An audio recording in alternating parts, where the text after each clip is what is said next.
नमस्कार दर्शकों, कार्यक्रम जागो ग्राहक जागो में आपका फिर स्वागत है। आज हम बात कर रहे हैं एलोपैथी दवाएं व सर्जिकल इक्विपमेंट एवं उपभोक्ताओं पर। बातचीत के लिए हमारे साथ हैं प्रवक्ता Bhopal chemist association Shri Vishnudeo Singh Rana ji. Sir, कार्यक्रम कानूनी सलाह जागो ग्राहक जागो में आपका बहुत बहुत स्वागत है। दर्शकों, जैसा कि हमारा आज का विषय है एलोपैथी मेडिसिन व सर्जिकल इक्विपमेंट्स और उपभोक्ता, तो कई बार दर्शकों को हम ये देखते हैं कि कुछ लोगों को दवाओं के रेट को लेकर समस्याएं होती हैं। कहीं कोई दवा सस्ती मिल रही है, कहीं महंगी मिल रही है, ब्रांड नेम में भी फ़र्क होता है। कभी कभी जेनरिक दवाएं और जो दूसरी दवाएं हैं उनको लेकर भी बड़ा कन्फ्यूज़न होता है, और जो इक्विपमेंट्स होते हैं उसमें भी कई तरह की समस्याएं लोगों को आती हैं। ये क्यों आती हैं और ये फ़र्क क्यों होता है, आज हम इसी पर चर्चा करेंगे। कार्यक्रम शुरू करने से पहले हम आपको बताते हैं कि हमारा ये कार्यक्रम लाइव फोन इन कार्यक्रम है और इसके माध्यम से आप सीधे हमसे जुड़कर सवाल कर सकते हैं। हमारा टोल फ्री नंबर है 1800-233-0040। दूसरा नंबर है 05755-266-0049।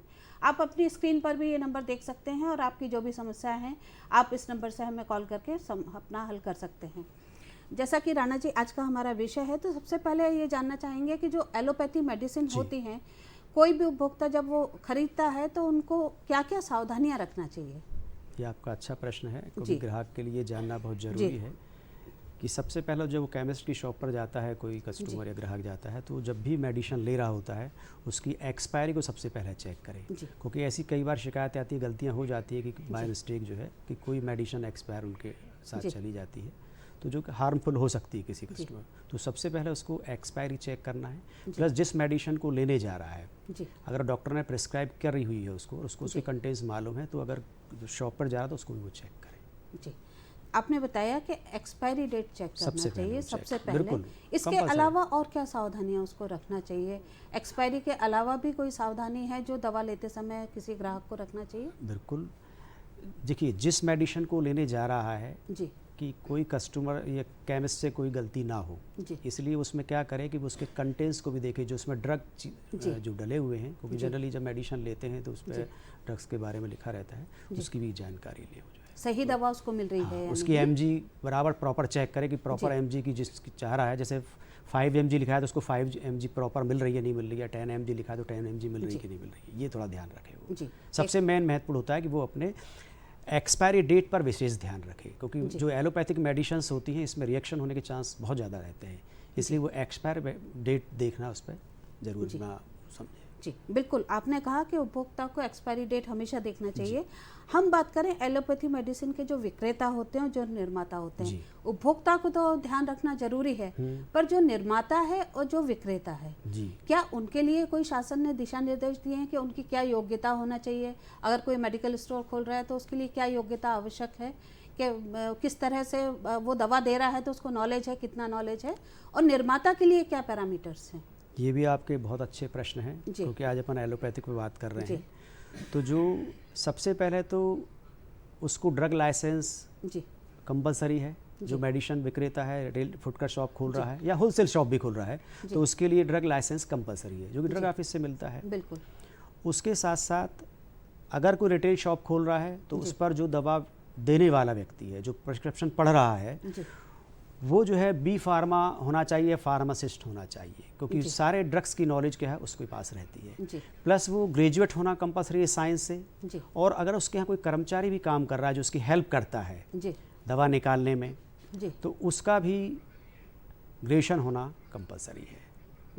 जो उसका सहायक है उसका भी, मतलब वो एक मिनिमम 12th पास होना चाहिए, जिसको इंग्लिश का थोड़ा ज्ञान हो, इंग्लिश पढ़ना पूरा प्रॉपर आना चाहिए, क्योंकि ज़्यादातर जो भी हमारी एलोपैथिक मेडिसिन्स हैं वो ज़्यादातर इंग्लिश के अंदर ही प्रिस्क्राइब भी होती हैं, उसी भाषा के अंदर, और लगभग जो बॉक्स वगैरह रहते हैं वो उन पर भी इंग्लिश में ही डला रहता है पूरा, तो वो जो है दोनों के लिए कंपलसरी है।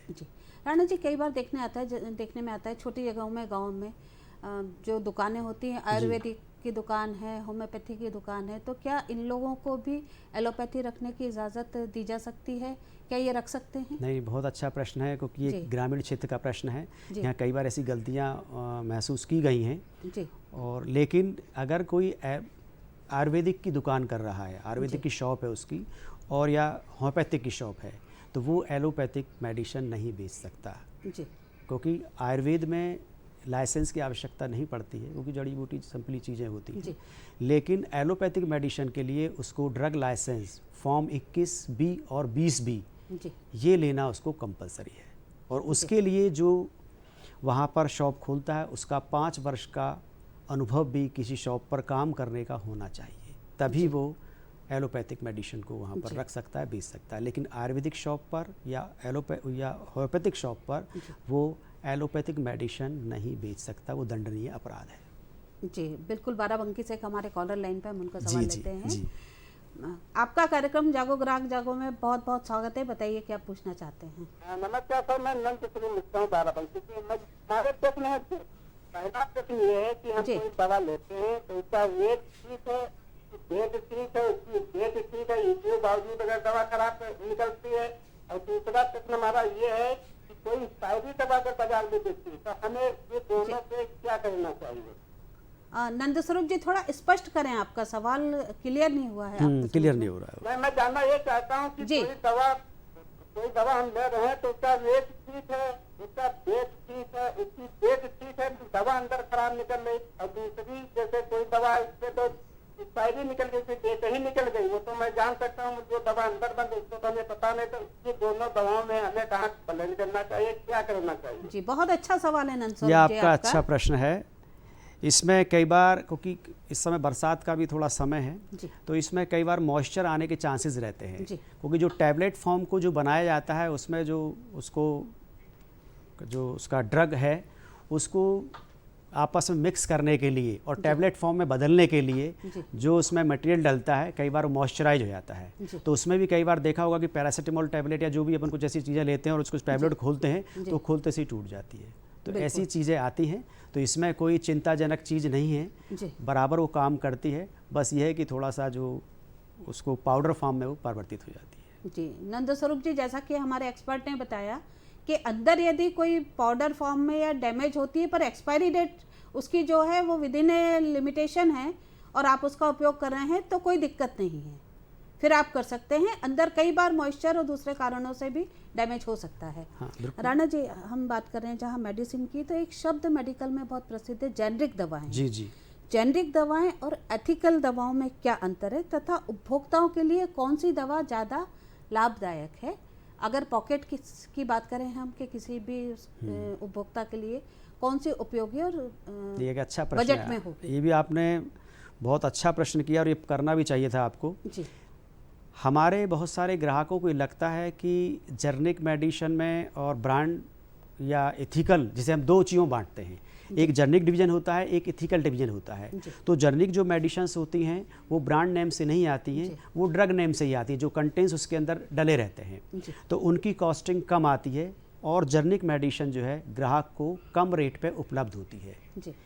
इसी तरह से जब अपन इथिकल की बात करते हैं, जिसके लिए कहा जाता है कि वो महंगी दवाएं हैं, तो इथिकल दवाएं क्या होती है कि उस पर जो कंपनी, जो निर्माता कंपनी होती है, उसके खर्चे बहुत सारे होते हैं। जैसे मेडिकल रैप को रखना, उनको वो खर्चा होता है, सुपर डिस्ट्रीब्यूटर बनाना, फिर डिस्ट्रीब्यूटर बनाना, डॉक्टर्स को ओबलाइज करना, POP करना, गिफ्टेड वगैरह, ऐसा प्रावधान पूरा रहता है उनका, और सैंपल करना, तो उनकी कॉस्टिंग बढ़ती है। तो जो अपन उसको जिसे कहते हैं कि ये ब्रांड नेम से हैं, तो वो थोड़ी सी महंगी होती है। लेकिन जेनरिक मेडिसिन के बारे में जो एक भ्रांति फैले जाती है कि साहब ये फ़ायदा नहीं करेगी और ख़राब है, ये बेहद गलत भ्रांति है। जबकि ये कहा जाए कि जब जेनरिक डिवीज़न की कोई भी मेडिसिन जिस बैच को चेक किया जाता है उसके अंदर अगर किसी चीज़ की मात्रा को 100 mg है तो वो 100 mg ही रहेगी, जेनरिक में भी रहेगी और वो इथिकल में भी रहेगी। जी। उसके फ़ायदे बिल्कुल बराबर रहेंगे, केवल क्योंकि जेनरिक जो दवाएं हैं या जेनरिक डिवीजन की जो मेडिसिन्स हैं उस पर निर्माता कंपनी का खर्च कम आता है, इसलिए वो उपभोक्ता को सस्ते रेट पर उपलब्ध रहती है। जी। और इथिकल ब्रांड जिन्हें अपन कहते हैं, ब्रांड से जिन्हें नाम से जानते हैं, ब्रांड कहें मतलब, तो उनमें कंपनियों के खर्चे बढ़ जाते हैं जिसकी वजह से वो महंगी होती है। लेकिन प्रॉपर उनका बराबर हमको रिजल्ट मिलता है, रिजल्ट में किसी प्रकार की कोई कमी नहीं होती। ये एक भ्रांति फैलाई जाती है कि ये जेनरिक दवा है, इसमें रिजल्ट नहीं है। जी, बहुत अच्छी बात कही है आपने, हमारे दर्शकों के लिए बड़ी उपयोगी है ये जो आपने जानकारी दी है कि जेनरिक दवा भी यदि वो लेते हैं तो असर उतना बराबर ही होगा। बराबर असर होगा, किसी प्रकार का पॉइंट में फर्क नहीं आएगा, क्योंकि उसको एक ही प्रोसेस से गुजरना है। जी सारा प्रोसेस, सब चाहे एथिकल हो या जेनरिक हो, उनके प्रोसेस बनने के बिल्कुल एक हैं। जी उनकी मात्राएं वही एमजी में रहेंगी, जो एथिकल में वही जेनरिक में रहेगी। और आम आदमी के बजट में भी है। निश्चित उसकी है कि पॉकेट, अगर वो जेनरिक डिवीजन की मेडिसिन लेता है, जैसे कि मोदी जी ने भी जी। प्रोग्राम चलाया था कुछ जेनरिक मेडिसिन के लिए, उन्होंने अलग से स्टोर खुलवाए थे, जी। तो वहाँ लोगों को एक सस्ते रेट पर ब्रांड नेम से ना होगा, ड्रग नेम से जी वो सस्ते रेट में उपलब्ध है, और इसे ग्राहक को उपयोग करना चाहिए, उसका काफ़ी पैसा बच सकता है इसमें। जी। दर्शकों, आप देख सकते हैं स्क्रीन पर हमारा फ़ोन नंबर डिस्प्ले हो रहा है। अगर आपको इस विषय में कोई जानकारी चाहिए तो आप हमसे संपर्क कर सकते हैं और आप अपनी समस्या हमारे सामने रख सकते हैं। राणा जी, आपने बताया, बहुत अच्छी जानकारी दी। हम जब बात कर रहे हैं मेडिसिन की, तो कई बार देखने में आता है कि एक ही मर्ज की दवा अलग अलग कंपनियां बनाती हैं, कंटेंट्स लगभग समान होते हैं, जी। पर रेट में फ़र्क होता हाँ, है। ये प्रश्न लोगों के दिमाग में आता है। जी, होता है, हम लेने जाते हैं, ये व्यक्तिगत अनुभव भी होते हैं। तो ऐसा क्यों होता है, और ये जो फ़र्क जो आता है, जी। ब्रांड तो सब अपने ब्रांड से उसको सेल कर रहे हैं, पर हर ब्रांड में रेट में भी फ़र्क आ जाता है। बिल्कुल सही है जी। आपका कहना। होता क्या है कि गवर्नमेंट ने या शासन ने, चाहे वो सेंट्रल का से चलता हो या जी। अपन एमपी की बात करें, जी एक नियम बनाया हुआ है जी कि जो कुछ प्रोडक्ट डीपीसीओ के अंदर आते हैं, जिसे कहते हैं अपन ड्रग प्राइस कंट्रोल, तो जो प्रोडक्ट ड्रग प्राइस कंट्रोल के अंतर्गत आएंगे, जी उनके सभी कंपनियों के रेट लगभग समान होंगे, उसमें थोड़ा बहुत ही माइन्यूटली ही फ़र्क होगा, बहुत कम फ़र्क होगा। लेकिन जो दवाएं जी डीपीसीओ के अंतर्गत नहीं आती, जिसमें शॉर्ट फॉर्म में कहें, उनके रेटों में अंतर रहेगा, जी क्योंकि उस पर गवर्नमेंट का कोई नियम इस तरह का नहीं है कि साहब इससे अधिक आप एमआरपी नहीं रख सकते या इससे अधिक ऊपर आप बेच नहीं सकते, जी। क्योंकि वो डीपीसीओ के बाहर है। जी। इसलिए हर कंपनी का रेट जो है, भले ही कंटेंट्स एक है, सब कुछ एक है, लेकिन रेटों में वेरिएशन अंतर रहता है। जी। इस बीच एक गुजरात से कॉलर है, हम उनका जी सवाल जी लेते हैं। बिल्कुल। जागो ग्राहक जागो में आपका बहुत बहुत स्वागत है। बताइए क्या पूछना चाहते हैं। हाँ मैडम, मैं ये पूछना चाहता था रेट के बारे में जी कि दवाइयों का रेट अलग अलग होता है, कोई उसी रेट में देता है, कोई ज्यादा रेट में देता है, तो ये समझ में नहीं आता है मैडम। बिल्कुल, आपकी समस्या जो है आम आदमी से जुड़ी समस्या है। अभी जो हम चर्चा कर रहे थे, इनका कहना है कि दवाइयों के रेट अलग अलग, कोई कम में देता है, कोई ज़्यादा में देता है। अच्छा एक प्रश्न ही है। दवा, जैसे एक ही ब्रांड की एक ही दवा कई बार एक दुकान पे कम में मिलती है, एक में ज़्यादा को। उसका इनका कहना अपनी जगह सही है, क्योंकि ऐसी चीज़ें देखने को मिलती है मार्केट के अंदर, ऐसी शिकायतें भी आती हैं। जी होता क्या है कि जो एक होलसेलर से जो रिटेलर को मेडिसिन जाती है, जी उसके बीच में एक मार्जिन रहता है, जी एक फिक्स मार्जिन रहता है। जी तो रिटेलर जो आपको फुटकर जो दुकानदार है, वो जो आपको मेडिसिन देता है, तो वो अपने मार्जिन में से जी वो जो है घटाकर आपको कम रेट में दे देता है, और कुछ जो रिटेलर हैं जी वो अपने मार्जिन को नहीं घटाते हैं या कम घटाते हैं, तो जिससे उसमें रेटों में जो है, जब ग्राहक जाता है तो उसको एक शॉप पर रेट थोड़ा सा अलग मिलता है और एक शॉप पर रेट अलग मिलता है। एक तो ये कारण हो गया। जी। दूसरी बात, कई बार क्या होता है कि जब कस्टमर जा रहा होता है तो वो इतना जानकार नहीं होता है कि मुझे जो मेडिसिन दी जा रही है वो प्रॉपर है कि नहीं है। भले ही वो प्रॉपर रहती है, लेकिन वो उसकी कंपनी बदल जाती है, और जब कंपनी बदलेगी तो उसके रेटों में भी अंतर आएगा। जी, जो चर्चा हम कर रहे हैं। बिल्कुल, ये दो कारण हो सकते हैं। जी तो इनका ये पूछना जायज़ है, जी और यही एक रिटेलर के सामने वो रहता है कि कोई कम दे रहा है उस पर कंसेशन, कोई ज़्यादा दे रहा है, तो इसकी वैसे रेटों में वेरिएशन आता है। जी। जैसा कि हम खुद भी देखते हैं, कई बार कोई दुकानदार हमें कहते हैं 10% कमीशन दे रहे हैं, हम आपको 10% कम में दे रहे हैं, कोई कहता है 15%। तो ये वेरिएशन भी अलग अलग दुकान का अलग अलग होता है। तो ये क्या होता है, कई लोग आप देखिए आजकल तो ऑनलाइन शॉपिंग में मैसेज आते रहते हैं कि हम आपको 15% डिस्काउंट दे रहे हैं, हम 10% आपको डिस्काउंट दे रहे हैं। तो ये कैसे होता है? वही कहा कि जो होलसेलर से, जैसे कोई चीज़ जो है 80 रुपये में होलसेलर से जाती, और सपोज उसकी एमआरपी 100 रुपये है, तो होलसेलर ने अगर उसको रिटेलर को 100 रुपये में दी, वो 80 रुपये में दी है, तो 20 रुपये बीच में एक मार्जिन है, या किसी पर 18% मार्जिन है, किसी 15% मार्जिन, किसी 10% मार्जिन है, हर एक प्रोडक्ट पर अलग अलग मार्जिन है। तो रिटेलर क्या है, अपने मार्जिन में से कम करके ही आपको कम दे पाता है, और इसका कोई वो नहीं होता है। एमआरपी से जो भी हाँ, एमआरपी से लेस करेगा वो, एमआरपी से लेस, इसलिए वो आपको कम ज़्यादा का थोड़ा सा जो अंतर है वो सब ऐसा लगता है आपको। जी। दर्शकों, हम आपको बता दें कि पहला, तीसरा और पांचवा जो हमारा मंगलवार होता है वो जागो ग्राहक जागो नाम से होता है, और ये हमारा उपभोक्ताओं को जागृत करने के लिए जो भी हमारे विषय होते हैं वो इस कार्यक्रम के माध्यम से हम आपसे रूबरू होते हैं। राणा जी, हम बात कर रहे हैं कि मेडिसिन को लेकर जो बात कर रहे हैं, तो कई बार कई शिकायतें भी सुनने में आती हैं। किसी ने एक्सपायरी डेट की दवा पता चला किसी को दे दी गई, कई बार रेट को लेकर आती, दूसरी शिकायतें भी सुनने में आती हैं। तो ऐसी स्थिति में यदि कोई शिकायत करना चाहे तो इन लोगों के खिलाफ कहाँ कर सकता बिल्कुल है? हो सकती है। गवर्नमेंट अथॉरिटी की अगर हम बात करें बिल्कुल तो। आपने सही प्रश्न किया है जी अगर कोई दवा विक्रेता जी या रिटेलर, जी जिसे हम मेडिकल स्टोर वाला बोलते हैं, जी अगर वो कोई गलत मेडिसिन आपको देता है जी और या एक्सपायर मेडिसिन देता है जी या आपको उससे कोई आपका अहित होता है या नुकसान होता है, तो उसके लिए वो जवाबदेह है। और इसकी शिकायत आपको किसी थाने या कहीं नहीं करनी है, सीधी आपको ड्रग ऑफिस में ड्रग इंस्पेक्टर को करनी है। जी अगर वो अनियमितता उसके कार्य में पाई जाती है, जी क्योंकि जो ड्रग का लाइसेंस होता है एक तरह से पॉइजन का भी लाइसेंस होता है वो, तो जो जी। वहाँ पर दुकान पर बैठा होता है जी। उसकी बहुत बड़ी रिस्पॉन्सिबिलिटी होती है जी। कि जब भी किसी कस्टमर को वो दवा देता है जी। तो पूरा जांच परख कर जी प्रॉपर जो कंटेंट्स उसके अंदर हैं, जो डॉक्टर ने लिखे हैं, वही उसको दे। क्योंकि अगर कई बार जी। अगर कंटेंट्स चेंज होते हैं तो वो जी। दूसरी मेडिसिन देता है, तो उससे किसी को लॉस हो सकता है। जी तो इस अगर ऐसी स्थिति कोई आती है जी। और कोई रिटेलर इस तरह की गलती करता है, भूलवश एक अलग बात है, लेकिन बार जी। बार इस तरह की गलती हो तो वो ड्रग इंस्पेक्टर को ड्रग ऑफिस में उसकी शिकायत दर्ज करा सकता है। उसका लाइसेंस जो है इमीडिएटली सस्पेंड हो जाएगा। जी राणा जी, जो सर्जिकल इक्विपमेंट्स जो आइटम होते हैं जो मेडिकल में डॉक्टर्स नर्सिंग होम में और हॉस्पिटल में यूज़ करते हैं, तो उनको लेकर भी ये देखा जाता है कि सुनने में आता है कि उनकी कॉस्ट उतनी नहीं होती है जितना कि उनका एमआरपी होता है, उनकी प्राइस होती है।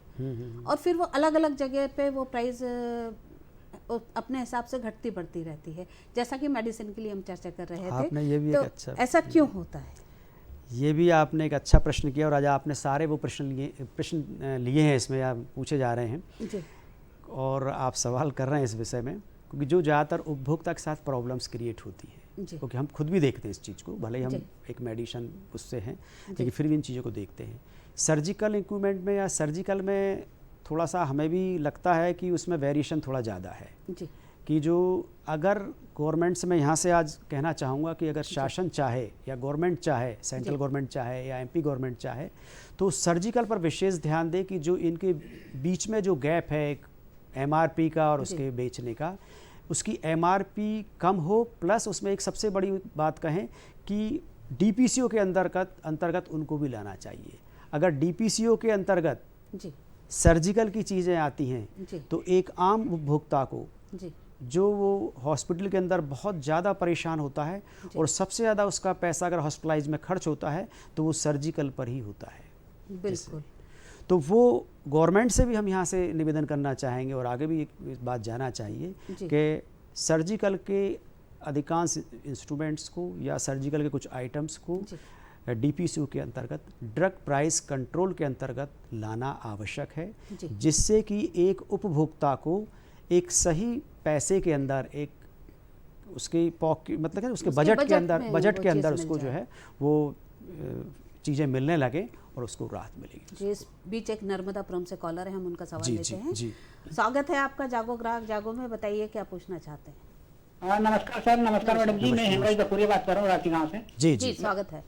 सर मेरा ये प्रश्न है कि हम जैसे कुछ भी दवाइयाँ लेने जाते हैं तो वो फिक्स रहती है कि इसी मेडिकल पे मिलेगी, दूसरी मेडिकल पे लेने जाते हैं तो वो नहीं मिलती, मना बोलते थे, बोले यही मिलेगी, वो फिक्स रहती है, तो ऐसा क्यों होता है सर? बहुत बहुत- बढ़िया बहुत ही प्रश्न बढ़िया, किया, बहुत बहुत प्यारा अच्छा प्रश्न सवाल आपने किया है और ये किया आपको है। करने का अधिकार है और करना भी चाहिए, क्योंकि इस तरह की प्रॉब्लम्स क्रिएट होती हैं।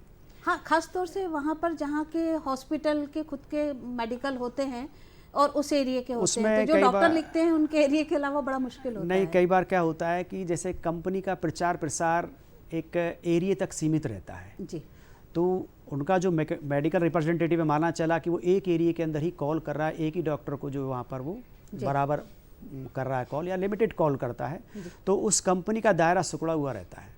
जी तो कई बार क्या होता है कि वो मेडिसिन क्या है कि जिस जगह पर वो डॉक्टर्स को कॉल कर रहा होता है वो वहीं पर अकेली अवेलेबल करा पाता है। और जी। पूरे एरिया के अंदर वो अवेलेबल नहीं कराता है, जिसकी वजह से कई बार ग्राहक की शिकायत भी आती है कि साहब वो अकेली जो मेडिसिन डॉक्टर साहब ने लिखी है जी। वो अकेली जो है उसी मेडिकल पर मिल रही है। तो ये जो मेडिकल रिप्रेजेंटेटिव है जी। जिस कंपनी का वो बेच रहा है, जी। उसकी थोड़ी सी ये कमी है कि वो अपनी मेडिसिन को उस पूरे एरिया के अंदर सभी के यहाँ पर अवेलेबल कराए या उपलब्ध कराए, जिससे कि जब कोई कस्टमर पर्चे को लेकर आए तो उसको वो मेडिसिन सभी जगह पर मिले। बिल्कुल, और जैसा कि हम कई बार देखते हैं जिसकी वजह से ये ग्राहक परेशान होता है। ग्राहक परेशान होता है। और जैसे किसी ने आज एक पर्टिकुलर एरिया के किसी डॉक्टर से कोई मेडिसिन लिखवाई, पता चला वो उसके अलावा उस एरिया के अलावा मिलती ही नहीं है। कई बार ये हमारे साथ भी ये जी, घटनाएं जी, होती जी। रहती हैं। तो अगर कोई दवा, आज एक व्यक्ति टीटी नगर में रह रहा है, उसको अरेरा कॉलोनी से दवा लेनी है टीटी नगर के डॉक्टर की, जी। तो उसके लिए बड़ा मुश्किल है, उसको वापस आना पड़ेगा। वो क्या है कि अवेलेबिलिटी जिसे कहते हैं कि उपलब्धता, वहाँ पर वो जो कंपनी का रिप्रेजेंटेटिव है जी। वो उस मेडिसिन को पूरे क्षेत्र के अंदर उपलब्ध नहीं कराता है, जी। जिसकी वजह से क्या होता है कि ब्लेम लगता है कि ये मेडिसिन उसी स्टोर पर मिलती है, बाकी कहीं नहीं मिलती है, जबकि ऐसा नहीं है। अगर उसमें जो कंपनी का रिप्रेजेंटेटिव है, ये उसकी ड्यूटी बनती है कि ये शिकायत ना आए, इसलिए वो उस मेडिसिन को जिस पर वो कॉल कर रहा है, जिसको प्रमोट कर रहा है डॉक्टर को, सभी जगह वो अवेलेबल कराए, तो ये शिकायत दूर हो जाएगी। जी राणा साहब, हम बात कर रहे हैं दवा विक्रेताओं की, निर्माताओं की, और दवाइयों से संबंधित और इक्विपमेंट से संबंधित। तो हम जो शासकीय संस्थाएं हैं, जी। क्या वो कोई मॉनिटरिंग करती हैं दवा विक्रेताओं पर, निर्माताओं पर? कोई अंकुश रहता है कि वो अपना जो कार्य कर रहे हैं सही तरीके से करें? बहुत अच्छा प्रश्न है ये भी आपका। हम सभी लोग जो भी दवा निर्माता हैं या दवा विक्रेता हैं, जी। सभी एक रूल्स के अंदर जी। बंधे हुए हैं। जी। जैसे कि हम ड्रग ऑफिस के अंतर्गत ही सारी चीज़ें आती हैं। जी। अगर कोई निर्माता है, जिस चीज़ को बना रहा है, वो उसके पूरे बैच को चेक करेगा, उसके पूरे कंटेंट्स को देखेगा, उसको सारा मैनेज करेगा। जी। और जो शासन है, जी। जैसे ड्रग इंस्पेक्टर्स वगैरह हैं, वो निर्माता कंपनी के जाकर जो है पूरे बैचेस को चेक करते हैं, जी। देखते हैं और उनको समय समय पर इंस्ट्रक्शंस देते हैं। जी। इसी तरह से जो दवाओं को बेच रहे हैं, रिटेल शॉप वाला हो, होलसेल शॉप वाला हो, डिस्ट्रीब्यूटर हो, वहाँ पर भी ड्रग इंस्पेक्टर्स वगैरह जो हैं, जो ड्रग ऑफिस से जिससे हम लोग जुड़े रहते हैं, वो समय समय पर जो है चेकिंग करते रहते हैं, वहाँ से सैंपल भी उठाते हैं। जी। और हिदायत भी देते हैं कि आपको अगर हमने एक लाइसेंस प्रोवाइड किया है दवाओं को बेचने का, तो इसका आप कहीं दुरुपयोग ना करें। जी। और कस्टमर को या ग्राहक को प्रॉपर एक विश्वास जो एक होना चाहिए मेडिसिन पर या ड्रग ऑफिस पर, वो बना रहे। जी राणा साहब, अगर कोई शिकायत किसी के खिलाफ सही पाई जाती है, जी, तो क्या कार्रवाई की जाती है उसके ऊपर? किस तरह से कार्रवाई होती है यदि किसी मेडिकल स्टोर या निर्माता के खिलाफ कोई शिकायत सही पाई जाती है? तो उसमें देखिए ड्रग ऑफिस को ही पूरे राइट्स रहते हैं। जी। सबसे पहला राइट्स ड्रग ऑफिस का रहता है, मतलब उसमें ड्रग इंस्पेक्टर का, कि वो आपकी शॉप को लाइसेंस कैंसिल करके उसको सील कर सकता है। जी। इसी तरह से जो कंपनी निर्माता है, वो भी अगर उसमें अनियमितता पाई जाती है तो ड्रग इंस्पेक्टर जो है उस कंपनी को सील कर सकता है, उसके लाइसेंस को जी। सस्पेंड कर सकता है। उस स्थिति में वो किसी भी प्रकार का निर्माण कार्य नहीं कर सकता, और जो सेल कर रहा है वो भी उस स्थिति में किसी प्रकार की मेडिसिन को नहीं बेच सकता। अगर आपकी कोई अनियमितता बढ़ी है तो उसको ड्रग ऑफिस या ड्रग इंस्पेक्टर पुलिस के हवाले भी आपको कर सकता है। जी। चलते चलते हम आपसे जानना चाहेंगे कि यहाँ हमारे दर्शकों को क्या संदेश देना चाहेंगे आज इस विषय पर? अच्छा आपने पूछा। दर्शकों से मैं यही कहना चाहूँगा कि हम जब भी किसी फुटकर दुकान पे ही हमारा ज़्यादा पाला पड़ता है मेडिसिन पर, तो दुकान पर जाएं तो वहाँ पर हम मेडिसिन जब ले रहे हों तो सबसे पहले उसकी एक्सपायरी डेट को चेक अवश्य करें, उसके बाद ही आप मेडिसिन को लें। जी, बहुत बहुत धन्यवाद राणा जी, आपने दवाओं के बारे में और उनके सभी चीज़ों के बारे में बहुत अच्छी जानकारी दी। दर्शकों, जैसा कि आज की चर्चा में हमने देखा, तो सबसे खास बात यह है कि दर्शकों को खुद को जागरूक होना होगा, उपभोक्ताओं को जागरूक होना होगा। आप एक्सपायरी डेट देखें।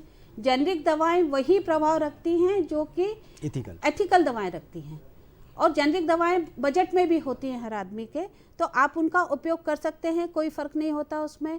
और जहाँ भी आपको लगता है कि कहीं कोई गलत चीज़ है तो आप उसकी शिकायत कर सकते हैं, और आप अपने अधिकार का उपयोग कर सकते हैं। हमें उम्मीद है कि आज के इस कार्यक्रम से आपको इस विषय के बारे में जानकारी मिली होगी। अगले अंक में फिर आपके सामने उपस्थित होंगे, तब तक के लिए आज्ञा दीजिए। नमस्कार।